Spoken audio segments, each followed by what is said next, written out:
Apparently YouTube doesn't understand satire, which puts them in league with most satirists.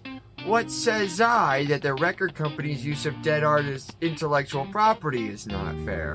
What then? We'll see in appeals and I'll see you in court because it's a lot funnier that way. These videos are bangers, but as a willing first mate, Great Beard Kesha likes it, I will play ball. Not pinball, calm down Brits. Only mash I need took place in a hospital. And that's what I'll send you to if you want another example of how over-administration cripples an industry. But I'm not here to cripple an industry, I'm here to play ball, like Joe Swanson. Talk about the things that matter.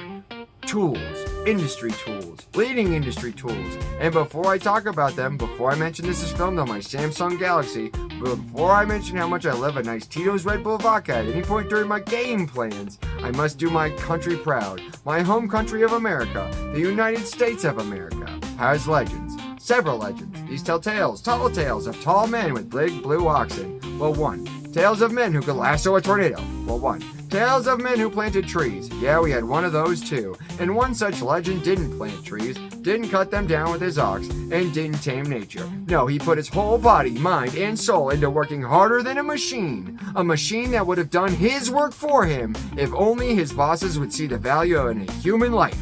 Did they? No. Did he die doing that? In some versions, yes. Will I attempt the same thing? No. But I will write my best attempt at what ChatGPT or any machine learning algorithm will give a person looking to write the next Stephen King book. I am familiar with machine learning to an unparalleled degree. So here we go. First mate Great Beard, Kesha likes it, outperforms machine learning at machine learning plagiarism. The house was unlike any other house and its story unlike any ever told. What drew the eye immediately was the worn wood on the eastern-facing walls that were beaten bare by the ocean spray. The waves in Maine were unlike those in Canada and Virginia. All the winter's varnish flaking off each crest and black depths they plunged into reminded each passerby way down meant more than Dixie, and paper could never hold the bleak end waiting for anyone daring to draw near, much less drawn within. What waves revealed was wood exposed to more than the elements. War had scorched its almost petrified knots. This was something each real estate agent made careful consideration to mention as a point of pride for any would-be owner. A successful taking of an Acadian stronghold. Most didn't see past this trivializing, nor did they care about the history. The shame was nobody buys a house in Maine during the winter, and that was when the scorched wood shone brightest. Flakes would gather in the cracks left by filaments, deciding which island to choose from, as the once streaked logs quaked into charcoal. It gave that odd corner of the house the appearance of separation. Islands neatly arranged in gently shifting arrays, separated by snowflakes, all still part of the same log, because a family would rather run than be burned alive. Of course, this had no effect on the coziness of the house. Behind the charred wood was insulation, wiring, sheetrock, and the various framed photos and knickknacks that add to the ever-elusive charm humans call warmth when a home seems lived in. Throw pillows without a matching set, a woven blanket that contained more than a price tag within its fibers, and smiles. Eyes looking back but not begging for contact like so many real estate agents had when they asked themselves, not the person they had been talking to, but themselves, if the couple they were talking to bought the Acadian story. The truth was, a star on the front porch had very little to do with the Black Islands so admired by any would-be owner had they the chance to see them. Moonshine was the culprit. If anyone had seen the forgotten patio, they might have correctly guessed that somehow the fire trailed up from where the brick-and-mortar fireplace still stood. This somehow was gravity pulling a stream of moonshine downhill after a very unfortunate stray child learned the definition of a shiner. No trail of the abuse was left on the islands, but each became a reflection of it to anyone who heard the story. Each sip of moonshine took on another hint of tragedy when learning just how much faster fire is than a salmon, and just how long a human can stay ablaze, and just how long a man who refuses a hungry mouth can watch. Unfortunately, almost longer than he can live with himself after gleaning that knowledge. Occasionally someone down at the local bar would ask if it would have been easier without the Black Islands, reflecting the pupils that had taken in so much fire. But they had taken in the fire in the summer, and the waves had carried them away before the picture was taken. Everyone agreed both the picture and the brine-coated shotgun the search party found were best hung up in the booze hall 2 towns over. For the locals, the charred wood was a bit of a mecca. No one in town could think of a person who had been every year, but everyone over a certain age had been once. It was a solemn reminder to keep oneself scarce, lest the stars misguide you. Like the real estate agents who were sent to try and sell the exposed wood with half-hidden truths. What was most unnerving about the eastern-facing wall was its resilience.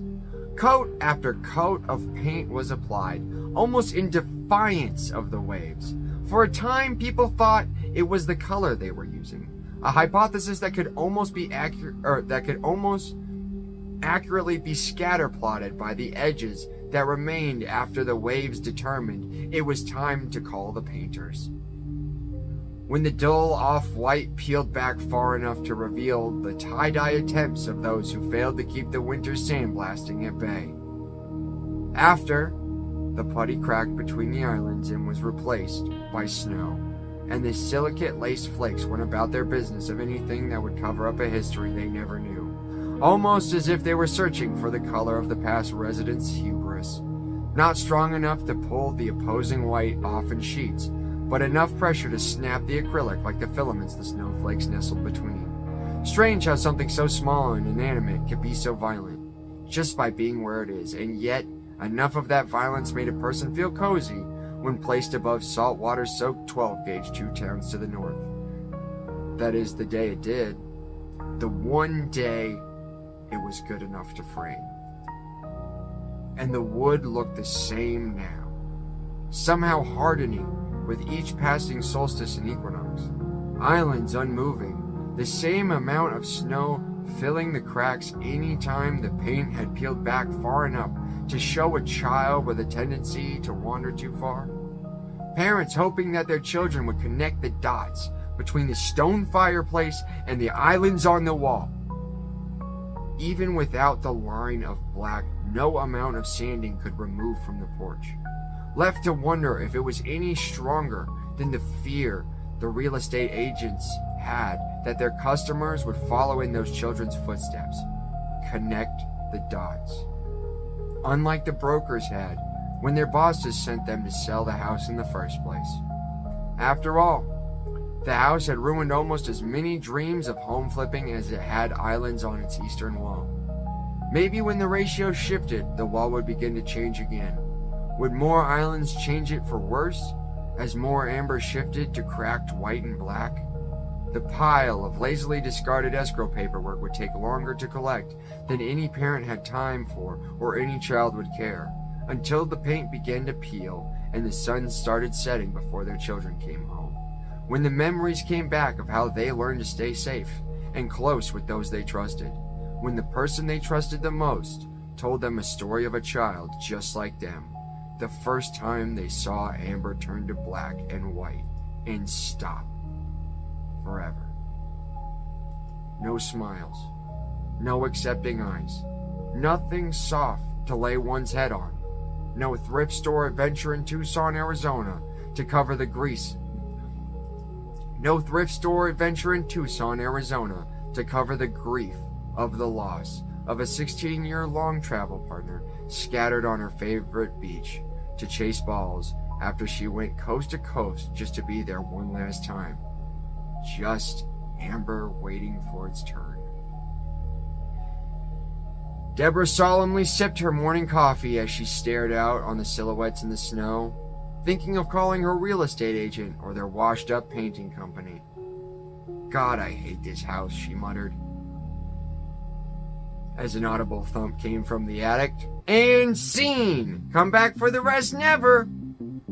Free Abby! And free Brittany! And Courtney Love from rumors of one of the most traumatic moments of her life, or the rest of them too!